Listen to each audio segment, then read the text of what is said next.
All right, in one fell swoop, we learned that the significance of OU Texas just got a little bit more intense, both for Oklahoma and Texas.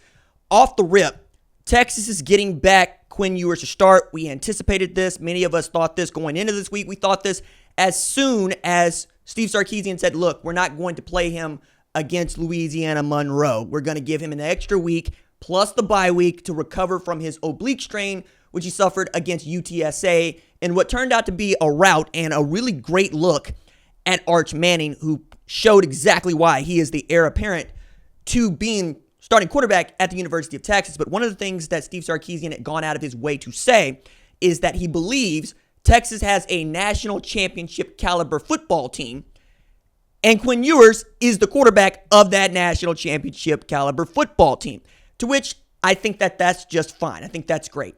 There are things that you want to see from Quinn Ewers in this game if you're an NFL evaluator, let alone someone like me who is projecting the college football playoff and expects the number one ranking to be up for grabs, if not change hands, when we get perhaps a new Afro Samurai to tie the number one headband around their deliciously puffy afro. Now, what I want to see is Quinn Ewers dealing. I want to see Quinn Ewers moving through progressions. I want to see Quinn Ewers executing downfield. I want to see Quinn Ewers making those sorts of decisions at the line of scrimmage and showing the way he processes information is elite, like he did when Quincy Avery showed us this really great play that Quinn made through a guy open against Michigan for the opener this year for them. The big Power 4 conference opener for them this year. I think that the other thing you want to see is don't get hurt anymore. Like, this is a guy who has not played an entire season healthy, and he goes in the NFL draft next year. We get to say that. We'll say you're injury prone. You need to show a little bit more durability as much as you can, right? And that just means playing every game that Texas plays this year and looking good doing it. However, we know that if something happens to Quinn Ewers, they are perfectly set up to be great at the backup quarterback. The same is not true for Oklahoma. So much so that Oklahoma missed on its 5-star from Texas. Just little known here, 3 of the 4 quarterbacks on the 2 deep are from the state of Texas, but the one that everybody wants to see, he's from New Orleans.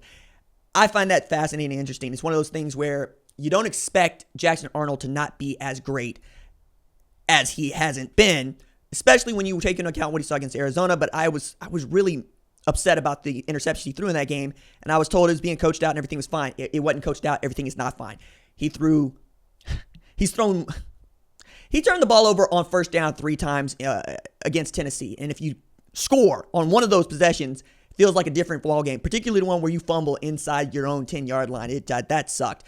Mike Hawkins comes in, and Oklahoma finds its footing, at least from a turnover standpoint. You're not giving the ball to anybody. So you'll have this defense that, look, real bend don't break against Auburn. That might be Hugh Freeze in the scheme. Maybe he sees something or showed something that Steve Sarkisian is ready for and can readily exploit, the way that Arkansas's defense showed or took from what Oklahoma showed to beat Tennessee. It's the other thing you want to see from Quinn Ewers. You want to see him beat up on an Oklahoma defense that we believe is really good, bordering on really great. But we know that they're good. If you can beat that Oklahoma pass rush and beat Oklahoma downfield, you got a shot. Now, without Kendall Dolby and Jerentier Williams, that job just got a lot easier for Quinn Ewers and those wide receivers, guys like Isaiah Bond, who I think is pretty outstanding at the position, to say nothing of how we've seen Quinn be able to spread the ball around and what they might be able to get out of Jaden Blue in that run game. All of that factors. For Oklahoma, the significance comes in learning that Deion Burks, who's listed as questionable, is not likely to play. This is according to ESPN's Pete Thamel, who was ahead on this. And for those of y'all that don't know, Deion Burks is the only offensive weapon that Oklahoma has been able to rely on for most of the season. He missed Auburn. It looked like perhaps he was going to be able to get back for this game, but right now it doesn't feel that way, and that's bad news bears for the Sooners. Oklahoma hasn't established a consistent running game. Looks flat out mediocre when they do it. Pass protection has not been a strong suit. It's why Michael Hawkins is back there. He's been able to be a little bit more fearless, brave with his convictions running the ball, and again, hadn't thrown the ball to the other team. Even so, I haven't seen the Gavin Sawchuk that I wanted to see to open the year. The dude is starting slow. As my buddy Steve said, he's our Manny Machado. Second half, he seems to come on pretty strong. But we can't wait for that. We got to get this W against Texas if you're Oklahoma. And I'm looking back at Javante Barnes, who I think is a battering ram. I think that dude needs more carries, but he doesn't necessarily see it and show the kind of vision that a Sawchuk can show. To which Oklahoma fans are very quick to tell me, hey, Taylor Tatum is good. Taylor Tatum is good running the football. He can't pass block. He cannot pass block. I can't have a tailback standing next to one of these quarterbacks in particular who can't pass block. You're telegraphing that you're going to run the ball or you're going to get the quarterback destroyed.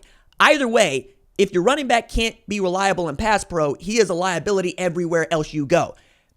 That can't trickle out, especially when you know you don't have Deion Burks. You're probably not going to have Nick Anderson. Who are you throwing the football to if you're Oklahoma? Now, there's answers to that question, right? You got tight ends like Bauer Sharp. I think Quez Petaway can come on. There are answers to this question. Oklahoma's dead up, but, losing Jaden Gibson, Nick Anderson, Deion Burks, we're not deep at wide receiver. We're not good at tailback. We're not great on the offensive line. And we got a true freshman quarterback who's going to make his first start against a really great Texas team in the Red River Shootout, the number 1 team in the country. The line at the start of the season was 14.5 points. Start of the week was 14.5 points. I only see that going up with this news coming out here. I can't really give you a great reason as to why Oklahoma should even be in this game except the defense. If Oklahoma can score defensively or at least do what it did against Tennessee, which is give the offense opportunities for short fields to go punch it in and then perhaps eat clock, OU's got a shot in this. I think it would have to be a nasty game. I think it's going to have to be a low-scoring game. I think it's going to be one of those where Brent Venables and Zach Alley are in their bag, making sure that Quinn Ewers never sees the same read post-snap as he does pre-snap. You're going to have to play an elite defensive game to beat this Texas team. But if you do that, then we get to start talking about what Oklahoma might be capable of the rest of the way. And given what we saw last weekend, that's the other reason we're Oklahoma to be in the hope part, right? Whereas Texas is wishing. Hope is, hey, we hope we're Vanderbilt and we upset number 1 Alabama. That nobody was going to pick that game. I thought that game was going to be done by the time I started talking on Saturday night, and we were talking about it well before. The wish part of this is the would part of this. Texas over here going, Oklahoma, I wish you would come after us. I wish you would try to throw that ball down the field. I wish you would not stack the box. It's an old Cedric the Entertainer joke for those of y'all of a certain age, but, black folks don't hope. We wish it would, be in our seat. That's where Texas is living right now. And I got to tell you, as an Oklahoma fan, that's fun. That's a fun place to live when you get to live there. It ain't so much fun when you're on that side. But, look, I always say this about Oklahoma. OU should never beat Texas. Just from a pure resources and a pure talent advantage. From population size, population density, to recruiting. Texas fans are very loud about takes a whole bunch of Texas players to fill Oklahoma's roster. It says more about y'all that they want to leave. It says more about y'all that they want to come play at Oklahoma. And because this is the pro team in the state of Oklahoma, we want it more than Texas. And that means that they probably don't look at it the way that we look at it, but there are some Texas fans who absolutely get it. There are many Oklahoma fans who know, especially since we don't play Nebraska every year anymore, this is the game, or Oklahoma State for that matter. This is the game we got to win. This is Ohio State, Michigan for us.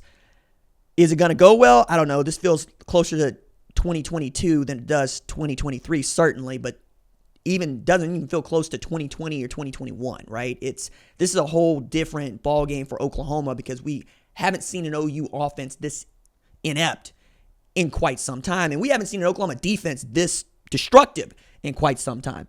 So as we get closer and closer to finding out just how good Texas is, knowing that Deion Burks is not going to be there, knowing that probably not going to have Nick Anderson, knowing that the run game is just not there, and knowing that the defense has to beat what is a top 10 Texas offense with its true starter coming back, all you can do is be out here like the Hunger Games and just try to survive and see if you got a shot in the fourth quarter. If you got a shot in the fourth quarter, it's anybody's ball game. Let's see what Oklahoma can summon. Let's see what Texas is willing to show. Let's see how quickly Texas gets started. Let's see if it becomes an avalanche. Let's see.